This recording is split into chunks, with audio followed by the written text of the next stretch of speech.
है 28 मार्च और आज के दिन जितने भी दुनिया के मोस्ट इम्पोर्टेंट क्वेश्चंस बनते हैं उनके बारे में हम जानेंगे। जी हाँ दोस्तों, शुरुआत करते हैं आज के दैनिक समाचार बोर्ड गेम के साथ अपना ज्ञान बढ़ाते हुए।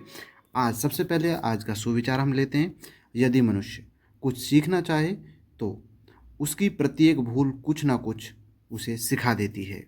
यानी कि एक नई शुरुआत के साथ आज के अखबारों को डिकोड करते हैं और अपना अगला कदम उठाते हैं। सबसे पहले हम जानेंगे अंतर्राष्ट्रीय हलचल के बारे में, फिर राष्ट्रीय पहल के बारे में, उसके बाद अर्थव्यवस्था और भविष्य के साथ साथ हम विज्ञान और नई खोज के बारे में क्वेश्चंस को जानने वाले हैं। सबसे पहले बात कर लेते हैं अंतर्राष्ट्रीय हलचल के बारे में। अगर हम अंतर्राष्ट्रीय हलचल की बात करते हैं तो G7 की बैठक, जो कि अंतर्राष्ट्रीय विदेश मंत्रियों की बैठक है, जो कि सबसे महत्वपूर्ण है, वह बैठक फ्रांस देश में होने जा रही है। जी हाँ दोस्तों, फ्रांस में होने जा रही है, जहाँ पर फ्रांस की कैपिटल है पेरिस। नेक्स्ट है, अभी हाल ही में नेपाल के एक नए युवा प्रधानमंत्री चुने गए हैं, बालेंद्र शाह। जी हाँ दोस्तों, बालेंद्र शाह, और सबसे युवा प्रधानमंत्री के रूप में उन्होंने हाल ही में शपथ ले ली है। उसी के साथ अब हम आगे बात करते हैं कि सुरक्षित मार्गों में अंतर्राष्ट्रीय स्तर पर सबसे ज़्यादा अभी मार्च के लास्ट दिनों में भी ये तनाव बना हुआ है। अगर हम बात करते हैं सुरक्षित मार्ग के बारे में, तो जो ईरान के द्वारा होर्मुज़ जो जलडमरू है, वह भारत, चीन, रूस, इराक, इन सभी और पाकिस्तान के जो वाणिज्यिक जहाज़ हैं उनको सुरक्षित मार्ग प्रदान कर दिया है। ये ईरान के द्वारा एक पहल की गई है। इसी के साथ नेक्स्ट चलते हैं हम कुछ राष्ट्रीय पहलों के बारे में। राष्ट्रीय पहल में अगर हम सबसे पहले देखते हैं तो देखते हैं विश्व पटल पर सिक्किम के सबसे युवा नेता स्मृति प्रधान को विश्व युवा संसद में भारत का प्रतिनिधित्व करने के लिए चुना गया है। ठीक है, और इसके अलावा हम बात करें कर्नाटक सरकार की, तो कर्नाटक सरकार ने छात्रों को इंटरनेट की लत से बचाने के लिए एक नई डिजिटल नीति लागू की है। और वहीं हम बात कर लेते हैं एक बार फिर आगे भारत की वित्तीय रूपरेखा पर। और भारत की वित्तीय रूपरेखा को देखा जाए तो 2026 और 27 की जो जीडीपी OECD के अनुमान के अनुसार जो रहने वाली है वह 6.1% रहने वाली है। अलग अलग इंस्टीट्यूट हैं, संस्थाएं हैं, और वे भारत की जो जीडीपी है उसे कैलकुलेट करते हैं और एक एस्टिमेट जीडीपी निकाल के देते हैं। तो ये OECD के अनुमान के अनुसार है। वहीं बात करते हैं अगर हम आयकर विभाग की, तो 2025 का जो आयकर विभाग का एक्ट है उसमें एक नया इनकम टैक्स लागू किया गया है, जो कि 1 अप्रैल से पूरे भारत में लागू हो जाएगा। वहीं बात करें अगर हम राष्ट्रीय आवास बैंक के बारे में, तो भारत की जो राष्ट्रीय आवास बैंक है उनके द्वारा एक पोर्टल लॉन्च किया गया है, गृह सुगम नाम से एक पोर्टल लॉन्च किया गया है, जिससे कि घर की खरीदारी की सुविधा हो जाएगी। इसके साथ नेक्स्ट चलते हैं हम स्पॉटलाइट के साथ, और स्पॉटलाइट में हम देखते हैं कि आज की जो सबसे महत्वपूर्ण नियुक्तियाँ रही हैं।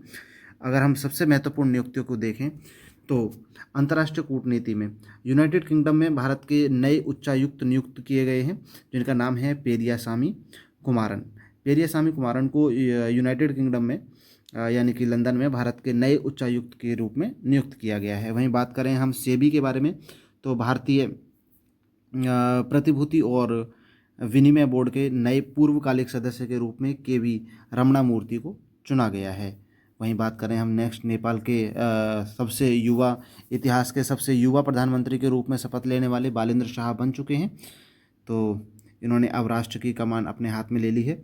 वहीं बात करें अगर हम विज्ञान और नवाचार और शिक्षा क्षेत्र के बारे में, तो अभी हाल ही में जो तिलचट्टा होता है, उसकी एक नई प्रजाति खोजी गई है भारतीय प्राणी सर्वेक्षण के द्वारा, जिसका नाम होगा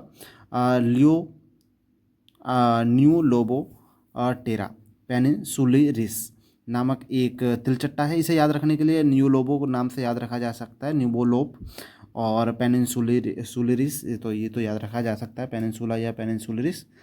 वहीं बात करते हैं अगर हम डिजिटल रिपोजिटरी के बारे में, तो भारत का पहला मनोरोग data repository calm brain Bangalore में लॉन्च हुआ है अभी हाल ही में। इसके अलावा बात करें हम ईरान के द्वारा एक कदर नाम से एक एंटी शिप क्रूज मिसाइल का सफल परीक्षण किया है अभी हाल ही में, जिसका नाम है कदर। तो कदर नामक जो मिसाइल है वो एंटी शिप क्रूज मिसाइल है। इसके अलावा नेक्स्ट चलते हैं हम भौगोलिक ज्ञान की तरफ। भौगोलिक ज्ञान की तरफ अगर हम देखें तो एक हाल ही में एक जापान का सबसे बड़ा जो शहर है होंग द्वीप है, वहाँ पर अभी हाल ही में भूकंप आया और इस भूकंप की वजह से काफ़ी चर्चाओं में रहा। जैसे कि हम मैप में देख सकते हैं, ये जैसा कि हम सभी जानते हैं कि जो जापान है वह कई द्वीपों में बटा हुआ है। वहीं बात करें नेक्स्ट सोनोवाल कचारी जनजाति की। इन्होंने स्वदेशी जनजाति, मुख्य रूप से भारत की एक असम में निवास करने वाली जनजाति है सोनोवाल कचारी। तो असम की मुख्य रूप से ये जनजाति है। वहीं बात करते हैं कि आज के जो कंप्लीट सेशन है उसे वन लाइनर में कंप्लीट करते हैं। वन लाइनर में अगर हम कंप्लीट करें तो सबसे पहले बालेंद्र शाह। जी हाँ दोस्तों, बालेंद्र शाह को नेपाल के प्रधानमंत्री के रूप में चुना गया है और उन्होंने शपथ ले ली है और ये सबसे युवा प्रधानमंत्री बने हैं नेपाल के। वहीं G7 की बैठक के बारे में बात करें तो यहाँ विदेश मंत्रियों की बैठक होने वाली है, जो कि फ्रांस में होगी। फ्रांस की राजधानी है पेरिस। वहीं बात करते हैं अगर हम सिक्किम की स्तुति प्रधान की, तो ये विश्व युवा संसद में भारत का प्रतिनिधित्व करने वाली हैं। स्तुति प्रधान ये सिक्किम की रहने वाली हैं।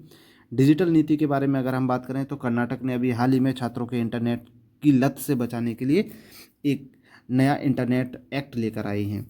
काल्म ब्रेन के बारे में अगर हम बात करें तो बेंगलुरु में भारत का पहला मनोरोग डेटा रिपोजिटरी बना हुआ है।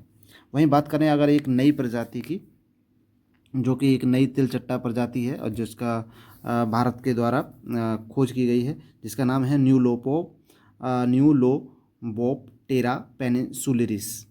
वहीं बात करते हैं अब ईरान के बारे में। ईरान के बारे में अगर हम बात करें तो होर्मुज़ जलडमरू है और ये जो ईरान के द्वारा रास्ता दिया गया है, और भारत, पाकिस्तान, रूस, चीन और श्रीलंका, तो यहाँ पर ये वाणिज्य जहाज़ों को सुरक्षित मार्ग दिया है ईरान के द्वारा।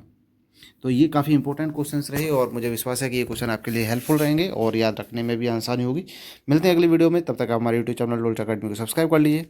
नमस्कार दोस्तों।